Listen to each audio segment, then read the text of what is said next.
এক একটা নতুন ট্রিপ মানে এক একটা নতুন এক্সপিরিয়েন্স। এইবারের এক্সপিরিয়েন্স কিছুটা হরর আর কিছুটা থ্রিলার নিয়ে। লাস্ট ভিডিওতে আপনারা দেখেছিলেন আমি দার্জিলিংয়ের ফেমাস হান্টেড হোটেলের দিকে যাচ্ছি, পাইন রিচ হোটেল।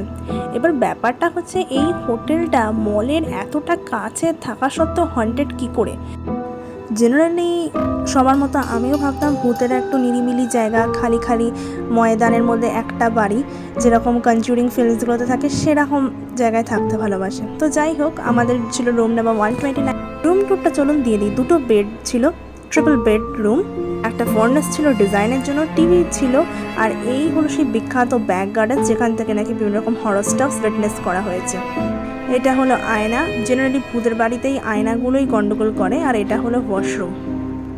ইন্ডিয়ার মধ্যে, ওয়েস্ট বেঙ্গলের মধ্যে আর দার্জিলিংয়ের টপ লিস্ট হান্টেড এরিয়ার মধ্যে এটা চলে আসে। হোটেলে জিনিসপত্র রেখে আমরা চলে যাচ্ছিলাম গ্লিনারিসের দিকে। গ্লিনারিস এখানকার একটা ফেমাস জায়গা, আর এটা হয়তো অনেকজনই জানে না গ্লিনারিসও নাকি haunted according to the Google. নাকি যারা এসেছেন অনেকজনই উইটনেস করেছেন, চেয়ার নাকি নিজে নিজেই সরে যাচ্ছে, আরও বিভিন্ন রকম কিছু। তো মেনলি এখানে আমি এসেছিলাম কারণ এটার অনেক বিখ্যাত বলে। আর চলুন দেখা যাক এর খাবার কোয়ালিটি। প্রাইস একটু বেশি কিন্তু খাবার দাবার খুবই ভালো। ফুড রিভিউ থাকবে শর্টস ভিডিওতে। আপাতত চলে যাচ্ছি ঘরে। এবার চলে গেলাম সোজা পরের দিনের সকালবেলা আমাদের রুমের বাইরে লক করতে স্টার্ট করলাম। রোড এখন পুরো জমজমাট হয়ে রয়েছে। এখানেও হর্স রাইডের ব্যবস্থা আছে, কিন্তু মিরিক লেকের কাছে এটা কিছুই না। ওখানে তো ফুল লেক আমি ট্যুর করেছিলাম অ্যালোন, ঘোড়ার পিঠে চড়ে। যারা দেখেননি আগের ভিডিওটা দেখে নিন, ডেসক্রিপশন বক্সে লিঙ্ক আছে। এবার চলে যাচ্ছি একটা খুবই ভালো জায়গায়, দার্জিলিংয়ের ফেমাস জুলজিক্যাল পার্ক। এর ভেতরে দুটো মিউজিয়াম রয়েছে। কোন দিকে যাব ভাবতে ভাবতে প্রথমে রাইট সাইডে যেখানে কম জিনিসপত্র রয়েছে ওগুলো দেখার জন্য চলে গেলাম। রেড পান্ডার দিকে প্রথমে যাচ্ছি, আর রেড পান্ডার লাইফ সাইকেল এগুলো সব এখানে দেয়া রয়েছে। এখানে কিন্তু সব কিছু একটু চড়াই উঠে উঠে দেখতে। আর এইটা হলো রেড পান্ডা। ডায়েটটা দেখেছেন, এত কিছু এই মহাশয় খান। এরপরে সিঁড়ি দিয়ে উঠে চলে গেলাম বার্ড স্যাঞ্চুরি টাইপের জায়গাটাতে।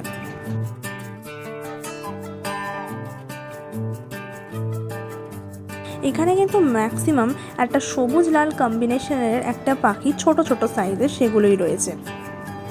আর বাকি এরম বড় বড় পাখিও রয়েছে। এই যে দেখতে পাচ্ছেন এই পাখিগুলো, এগুলোর কথা বলছি। আর তাছাড়াও রয়েছে কানেক্টার দুটো, এই যে দুদিকে দুটো কেজ মতো রয়েছে, সেই দুটোর মধ্যে কানেক্টার রয়েছে। আর সেগুলো দিয়ে মেনলি কিন্তু যাচ্ছে এই সবুজ পাখিগুলোই।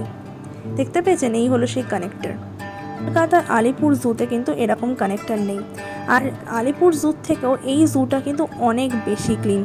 দার্জিলিং ট্যুর করতে এসে এটা না দেখলে পুরো মিস। এর পাশেই ছিল ফিশের এরিয়া।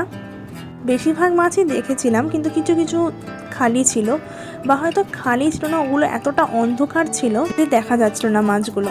এরপরে চলে গেলাম পেন এরিয়া বার্ডে, মানে যেগুলো গ্লাস কেজের মধ্যে নেই আর একটু বড় বড় খাঁচায় আছে। তার মধ্যে দেখলাম ম্যাকাও, আরও অনেক রকমের পাখি।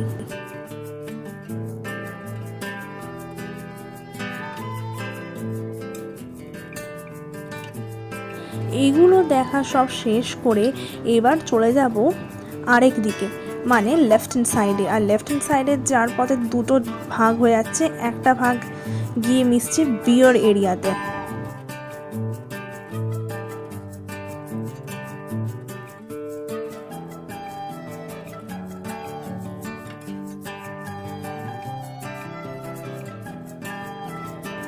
এই হলো সেই বিয়ার কিন্তু একটু শো দেখিয়েছে, তার জন্য এই ভিডিওটা এত ভালো এসছে।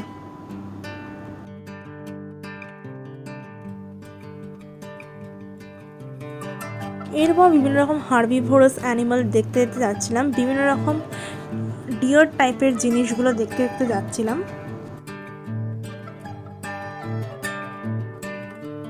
এই জুর স্পেশালিটি হচ্ছে এটা একটু পাহাড় কেটে করা রয়েছে বলে হাঁটতে হাঁটতে দম পুরো ফুরিয়ে যাচ্ছিলো। আর ব্রেকফাস্ট সেরকম কিছু হয়নি বলে খিদেও পেয়ে যাচ্ছিল। একদম টপে জু মোটামুটি কমপ্লিট করে শুধু টাইগার এরিয়ার আর একটা মিউজিয়াম ওপরে বাদ দিয়ে হিমালয়ান মাউন্টেনারিং ইনস্টিটিউটের সামনেই ছিল একটা দোকান যেখানে সবাই খাচ্ছিল। আমি আর বাবা নিয়েছিলাম থুপকা, মাও থুপকাই খেয়েছিল, আর এই মিল্কশেকটা। এই থুপকাটা খুবই ভালো খেতে ছিল, কিন্তু এইখানে থুপকা আর সিকিমের থুপকার কম্প্যারিজন আমি করব না, কারণ সিকিম ইজ দ্য অরিজিন আমি বলবো, কারণ ওখানে থুপকা খেতে অনেক অনেক ভালো, এর থেকে তো অনেক বেশি ভালো, আর মোমো ক্ষেত্রেও তাই। প্লাস দার্জিলিংয়ে মোমোর কোনো স্যুপ দেয় না, যেটা সিকিমে অনেক জায়গায় দিয়েছে, বাট দার্জিলিংয়ে একটা স্পেশাল চাটনি দেয় টমেটো আর শুকনো লঙ্কা মিক্স করে। পর চলে গেছিলাম স্নো লেপার্ড দেখতে, আর অনেকগুলো স্নো লেপার্ড দেখতে পেয়েছিলাম। বিগেস্ট স্নো লেপার্ড সেটা একটা আলাদা খাঁচায় রাখা হয়েছিল, আর বাকি 3-4টে আলাদা করে। মাঝখানে লক্ষ্য না করলে কয়েকটা প্ল্যান্টও রাখা রয়েছে, সেগুলো কিন্তু মিস হয়ে যাবে, যেটা আমি একটু আগেই দেখালাম মেডিসিনাল প্ল্যান্ট একটা, এগুলো হচ্ছে মেডিসিনাল প্ল্যান্ট। নিচে মানে রাইট হ্যান্ড সাইডে যে ডিরেকশনে প্রথমে রেড পান্ডা বার্ড ওগুলো দেখলাম, ঠিক সেম জিনিস এইখানে হচ্ছে কয়েকটা সিলেক্টিভ রাখা, সেগুলো একবার গোল হয়ে ঘুরে দেখে নিলাম যেহেতু সবাই দেখছে। আর ঠিক এই একই জায়গায় রয়েছে একটা বেঙ্গল মিউজিয়াম, মানে যেখানে আমরা এখন রয়েছে এটা টপে, ওর ভেতরে ফটোগ্রাফি নিষেধ, কিন্তু ওইখানে একটা স্পেশাল ব্যাপার আছে। এখানে সব স্পিসিস হচ্ছে রিয়েল ছিল, বড় বড় করে লেখা রয়েছে, আর কয়েকটার ফর যেগুলো উইথ হেড মাউন্ট। এরপরে চলে গেছিলাম ওটার পাশ দিয়েই সাদা বাঘ দেখার জন্য, আর মজার ব্যাপার দেখলাম বাঘে ঘাস খাচ্ছে, মানে জঙ্গলের রাজা ভেজিটেরিয়ান হয়ে গেছে। এরপরে তো এখানে প্রচুর এমনি না দেখলেও চলে হনুমান দেখে চলে যাচ্ছিলাম, এইখানে কিন্তু প্রচুর হনুমান আছে। এরপরে চলে গেলাম টেনজিং রকে, সবাই রক ক্লাইম্বিং করছে দেখে আমারও ইচ্ছা করলো, আর মা বললো করে নাও, তো আর কে কথা শোনে, আমিও রক ক্লাইম্বিং করতে শুরু করলাম। চড়তে বেশি অসুবিধা হয়নি, মনে বল রেখে আমি কোনোভাবে উপরে উঠলাম, উপরে উঠতে কোনো অসুবিধা হয়নি। এখানে প্রচণ্ড সেফলি করা হয়, আর আমার মতো পুরো একদম যে জানে না করতে সেও এত ভালোভাবে করে নিল মোটামুটি।